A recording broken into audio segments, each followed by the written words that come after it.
Masquera say Mre Zimbabwe, welcome to our channel Zim Confessions and Deep Secrets. Kana kariki kutanka kukuya pana channel, please don't forget to subscribe. Kana chungwa karo subscriber, don't forget to comment and share this video.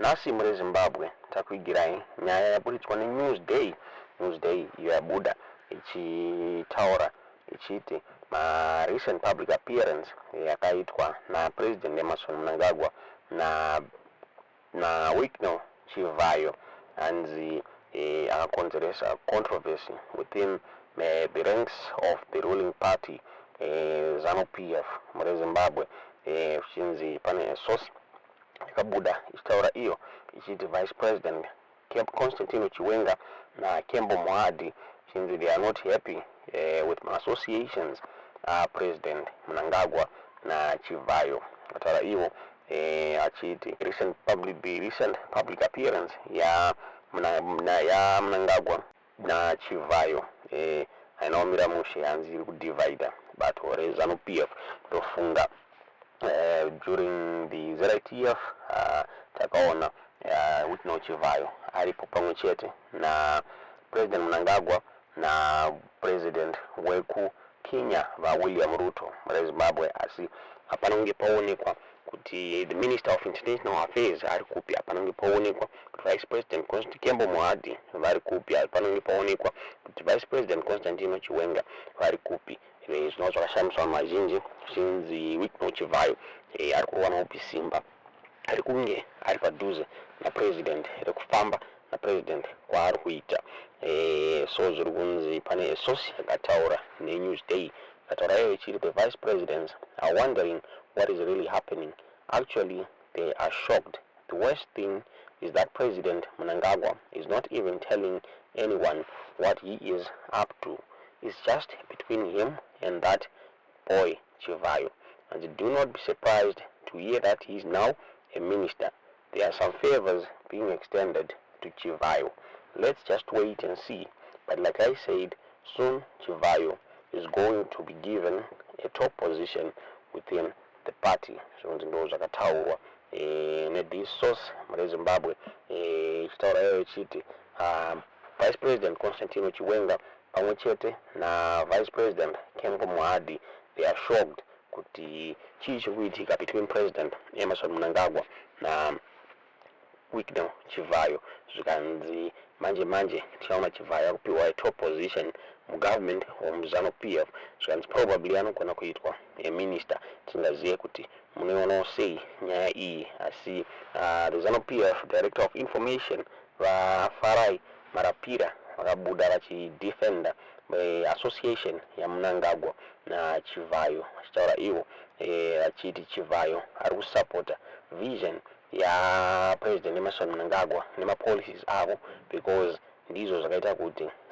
aite successful Mre Zimbabwe so akabuda farai marapira achitaura achiti President Mnangagwa has made billionaires out of Zimbabweans through his policies. You look at Chivhayo as one of the typical examples.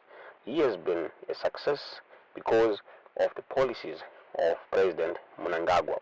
Chivhayo is also supporting President Mnangagwa's vision and he is plowing back to society. This shows the beauty of President Mnangagwa's policies because he encourages the youth and the young to take over the reign of the economy. The President is open to everyone and he is open to anyone in the country. His doors are open to every Zimbabwean.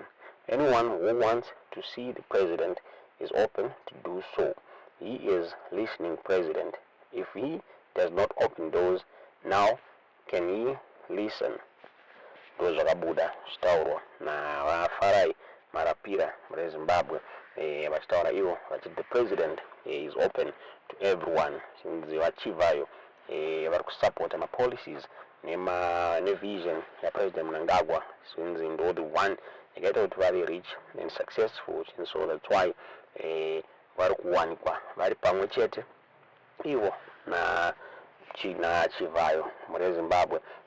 Political analyst anonzi Rejoice Ngwenya akabuda achitaura achiti Chivhayo ari kushandisa mari to be part of top leadership muri Zimbabwe chinzi but kusimudziro kwake hakusi kufadza maZanu PF members ayo anga arimo since the day of liberation struggle vari kufeel as if they are being sidelined na Mnangagwa muri Zimbabwe. Zvikanzi there is no doubt about Chivhayo's involvement in Zanu PF. He has used his money to be part of the top leadership, and obviously some people have been part of the ruling party before independence, and they will feel sidelined and threatened because the young man is now close to Emmerson Mnangagwa. Zviraizo kuti the relationship ya Chivhayo na President Emmerson Mnangagwa yava kuintimidate vanhu vagara vari mupati, vanhu vakarwa hondo muri Zimbabwe vanhu vari kufila as if they are now being sidelined. Ndofunga during the Easter holiday vaChivhayo vari kunzi vakabridge the Zanu PF and government protocol nekureceiva kwavakaita President Emmerson Mnangagwa at the Zion Christian Church kumbongoshine muri Zimbabwe. He received the president before Vamuhadi received the president, so he bridged the Zanu PF and government protocol.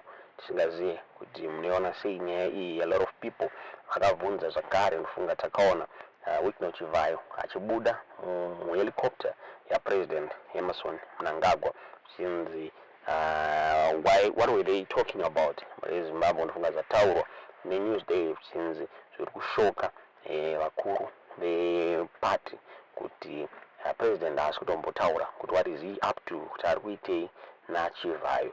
So during the Easter holiday iyoyo Chivhayo akawanikwa achidonata $1 million United States to church here ZCC in order to finance my projects avo muri Zimbabwe.